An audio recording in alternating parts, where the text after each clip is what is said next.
Well, hello, everybody. Go and put the kettle on. Come on, because we're going to have a chat now. This is our first chat together. So go and put the kettle on. I've got my tea here in my favourite mug. To travel is to live. Can you see that? It's the greatest motto of all that I could think about. And thanks to my sister for buying me the mug. I've absolutely no idea how many times I've started recording this.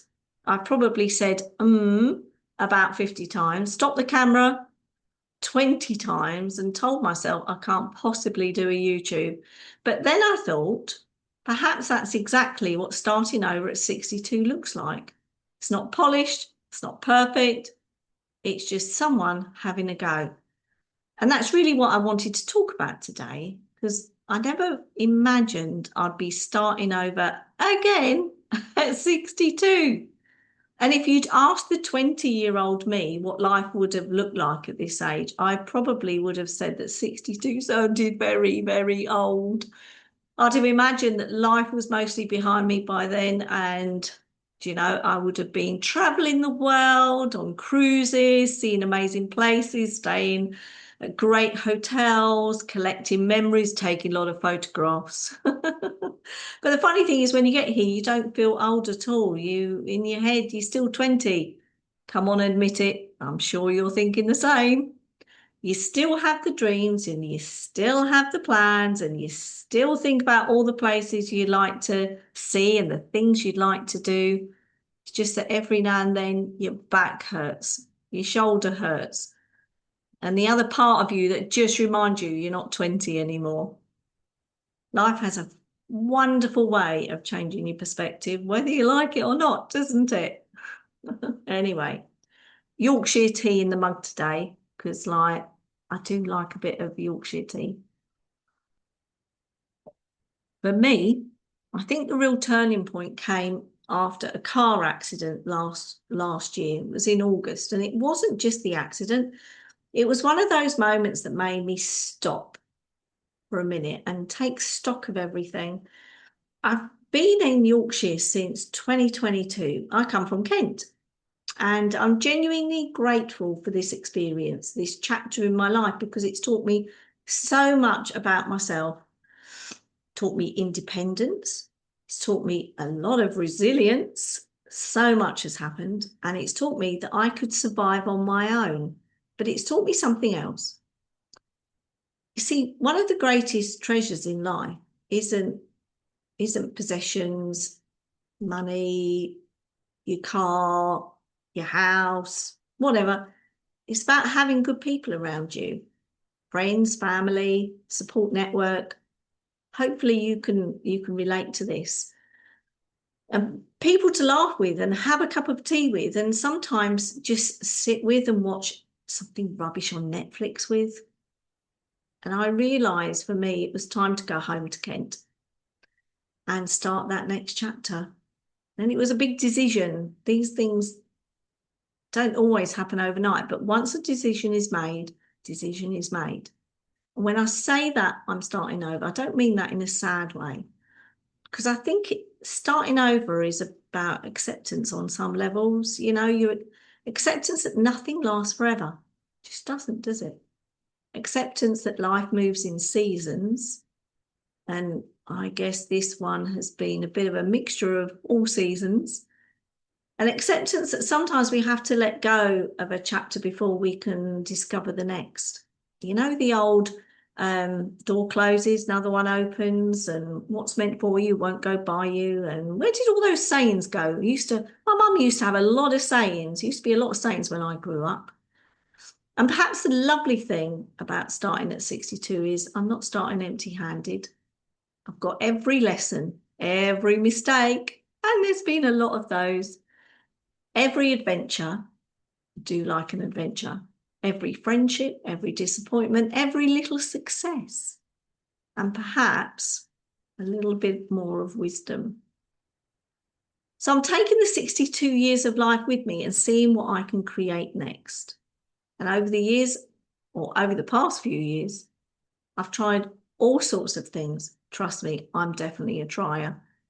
I've written 40 dog books on Amazon, put them on Amazon.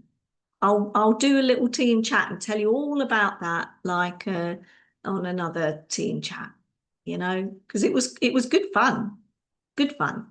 I built little businesses around travel. I'm a travel agent, and I've also discovered astrology, which is fabulous, isn't it?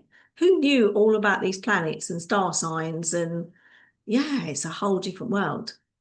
Um, Reflexology. Well, I was a reflexologist when I left Kent because I qualified in 2013. It is the most amazing complementary therapy of all. I love it, love it, love it.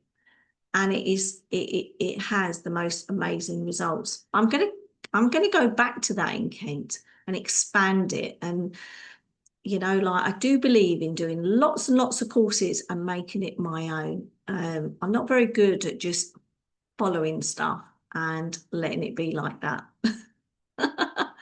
Oh, anyway, there's been all sorts of ideas that have popped into my head, most of which I've acted upon, I have to say. And some things have worked better than others. Um, but do you know what? I don't regret a single one of them. I just don't, because I had to go. I tried. And that's something we forget as we get older. We get so frightened of getting things wrong that sometimes we stop trying altogether. And I said to my dance teacher the other day, I can dance every step just badly, but I'd rather dance badly than not dance at all. And I will tell you about that in another chat because I've got something special to show you about all of that. Um, I don't really know where this next chapter is going to take me, and I suspect that's true for all of us. It's a bit of an open book. Pat's life was never really about having the whole map in front. Be a bit boring, I suppose, if that was the case. But it can also be a bit frustrating whilst you're waiting for things to happen, isn't it? Gosh, I'm very impatient. I don't know about you, but I'm really impatient. And maybe it's enough to know just to know, like, that the next step's on its way. And I suppose that's why I've started this little channel. I thought it would be lovely to sit down, have a cup of tea, and I hope you've got the kettle on by now, and just kind of, what's that expression? Chew the cud. Like, let's just have like a chin wag about life and stuff and all the rest of it. Because I said about gifts earlier, the greatest gifts, and it really isn't money.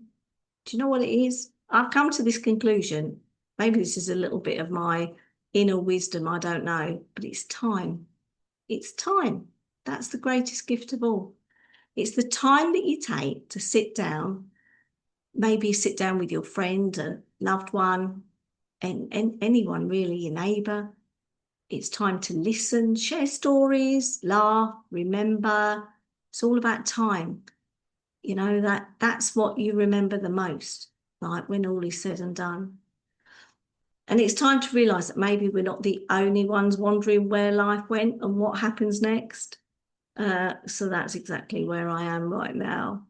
Perhaps some of you are sitting there with your cup of tea, wondering whether you're starting a new chapter too. Like, and if you are, put something in the comments about it so that I can see where you are.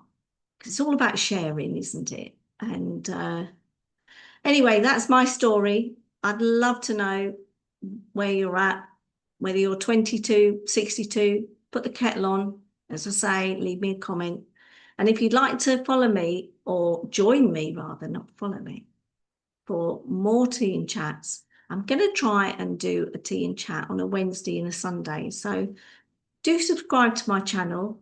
I don't know much about YouTube, but I know that bit where it says like and subscribe. And I'll see you next time for a tea and chat. And remember, as my mum always said, you only live once. See you next time.